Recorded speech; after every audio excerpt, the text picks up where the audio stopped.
Hi, this is Lee. I'm going to do a review of an album by Ozzy Osbourne called Blizzard of Oz. The reason I'm going to do a review of that album is because I did a review of the new song by Ozzy, and I said that it was better than the Blizzard of Oz album. Now, I want you to understand that sometimes when I do reviews, I say stuff on purpose because I know that it will cause people to go, oh. But in this case, I can't say I didn't mean it, but to be fair, since there were people who were quite annoyed at my statement, I decided that I would listen again after a long time of not having heard it to Blizzard of Oz. So I listened to it again, and I'm going to give you my review, and then I'm going to give you my overall assessment again as to if I think the new song is better.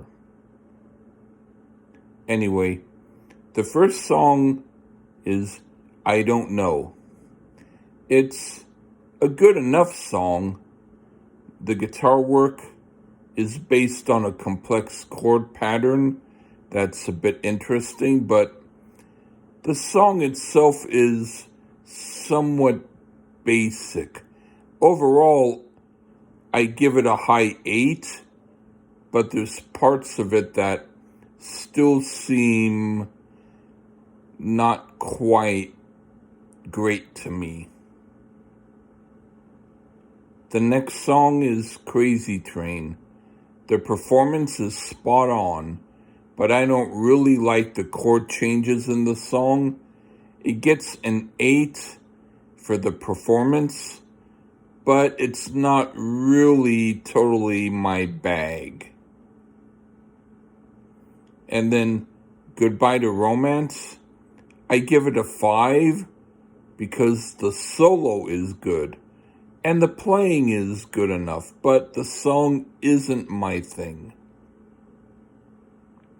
And then D, that would be a 2. Not a good song by any means, but at least it's short enough to not last too long. And then Suicide Solution, musically it's a 9. It's some of the best song stylings music-wise on the album. I do think the lyrics cater to typical morbid lyrics for Ozzy, and the lyrics make the song predictable, but overall it's still okay. And then Mr. Crowley.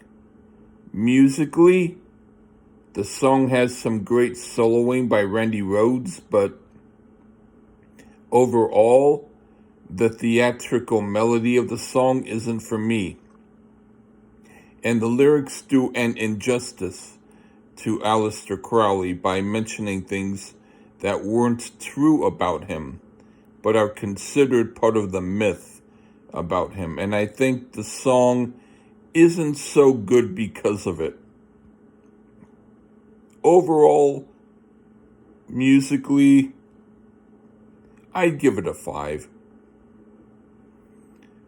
No Bones Movies is the next song, and even though the title is odd and I'm not sure how great of a title it is, the song is really as close to a 10 as it can get. It has a little bit of that old school sound I love, and it's the most into it song here. The next song is Revelation Mother Earth.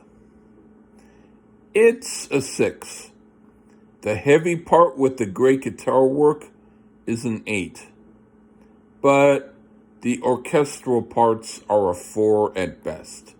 So overall, it's a 6, but at least it's a little different. And then Steal Away the Night. It gets an 8. Some parts are like a 10, but not the whole song. Still, it's a great album closer, and it leaves the listener thinking the album was better than it was. Do I think Ozzy's new song is better than Blizzard of Oz as a whole? Song-wise, it's about equal, but I like the production on the new song, and there are parts of the song I don't like, but overall, I do like enough of the new song for me to say what I did about it. Again, I like Speak of the Devil better as an album in Ozzy's solo career, and I'm a way bigger fan of Black Sabbath than I am of Ozzy's solo. That just happens to be the case. So that's it. But I will say that if you like Blizzard of Oz, I can understand why. I don't think his stuff is as good as the cool groups of the 70s I hear, but you might think otherwise.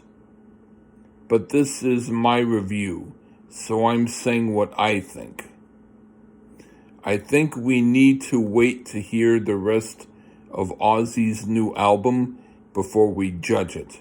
Right now, it's only one song. So, there you have it.